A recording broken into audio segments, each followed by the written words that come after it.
Wegovy or Zepbound drug interactions are usually not chemical clashes.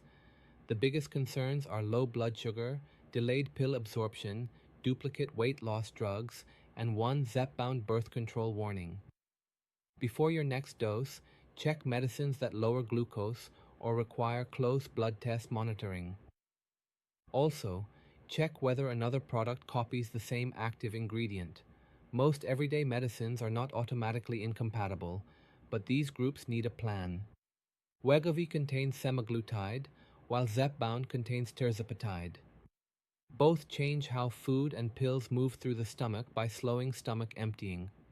That can delay how quickly an oral medicine reaches the bloodstream. The main issue is delayed absorption, not one drug chemically destroying another. That distinction prevents unnecessary panic. A long medication list does not automatically make either injection unsafe. A short list can still matter when it contains insulin, the blood thinner warfarin, birth control pills, or another weight loss injection. Those medicines deserve attention for different reasons. Start with medicines that lower blood sugar. Insulin can keep working even when Wegovy or Zepbound sharply reduces appetite. Older diabetes pills called sulfonylureas, including glipizide and glimepiride, also push the pancreas to release insulin. When food intake falls but those doses stay unchanged, glucose can drop too far. The weekly injection may not be the only dose that needs attention. Sweating, shaking, sudden hunger, weakness, confusion, or a racing heartbeat can signal hypoglycemia, meaning blood sugar is too low. The meal often explains the timing. One person takes the usual mealtime insulin and then eats half the planned dinner. Another skips breakfast after taking a morning sulfonylurea. In both cases, the glucose-lowering dose no longer matches the smaller amount of food. Repeated low readings usually require a medication review, not random skipped injections. The first weeks and each dose increase deserve closer glucose review. Readings before meals, after meals, and overnight show where the mismatch occurs. A low after a small meal points toward the insulin or diabetes pill dose, not the weekly injection itself. Duplicate treatment creates a separate interaction risk from low glucose. Wegovy should not be combined with another product using the same active medicine or another similar weight loss injection. Zepbound carries the same type of limitation. Similar injections can create overlapping effects without a proven extra benefit. Brand names can hide that duplication. Ozempic and Wegovy use the same medicine. Mounjaro and Zepbound use the same medicine, which differs from the medicine in Ozempic and Wegovy. Leftover pens from an old prescription can therefore overlap with a new prescription. Check the ingredient line, not only the large brand name. Oral medicines need sorting, not blanket stopping. Studies of Wegovy injection found no meaningful absorption change in the oral medicines tested.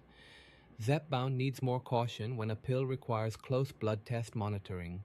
Its label specifically names warfarin because small changes can shift bleeding or clotting risk. Birth control pills require a different type of caution with Zepbound. Delayed stomach emptying is greatest after the first dose. Birth control pills can become less reliable without causing nausea, pain, or any warning sensation. Feeling completely normal does not prove the pill is being absorbed normally. People taking birth control pills with Zepbound should switch to a non-pill method or add condoms. Use that backup for 4 weeks after starting Zepbound. That covers the period when the first dose slows stomach emptying most. Use the same 4-week backup after every dose increase. The label repeats this precaution because pill absorption may change again. The current Wegovy label does not include the same birth control warning. Similar stomach effects do not make the two labels identical. Your plan must match the exact weight loss drug and the type of birth control you use. Some people try moving every pill 2 hours away from the injection. That is not a universal fix. Slower stomach emptying continues well beyond the injection time. Some pills also require an empty stomach or fixed timing. Changing the schedule without checking can solve nothing and create a second dosing problem. The next concern is several side effects adding together, even when the drugs do not directly interact. Vomiting or diarrhea can drain fluid from the body. Water pills can add to that loss. Anti-inflammatory pain medicines can increase kidney stress during dehydration. The combination becomes more important when urine drops, dizziness appears, or fluids will not stay down. If stomach symptoms are mild and brief, many regular medicines may remain unchanged. Persistent symptoms create a different medication problem. A blood pressure pill that was reasonable during normal eating may become too strong after days of poor intake. New dizziness when standing can reflect lower pressure, dehydration, or both. The next dose decision does not depend on the length of your medication list. Sort each item by the risk it creates. Key groups include glucose-lowering drugs, pills requiring close blood test monitoring, and oral birth control pills used with Zepbound.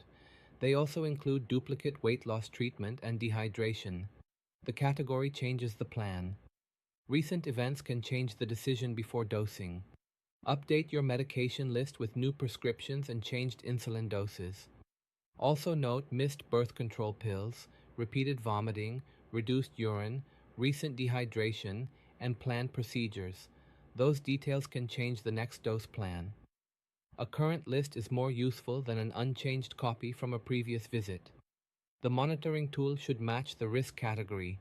The INR, a blood test for clotting, shows whether warfarin remains in its target range. Glucose readings show whether insulin or a sulfonylurea still matches current food intake. One normal result cannot erase a repeated pattern. A pharmacist can compare active ingredients, dosing instructions, and medicines needing close monitoring.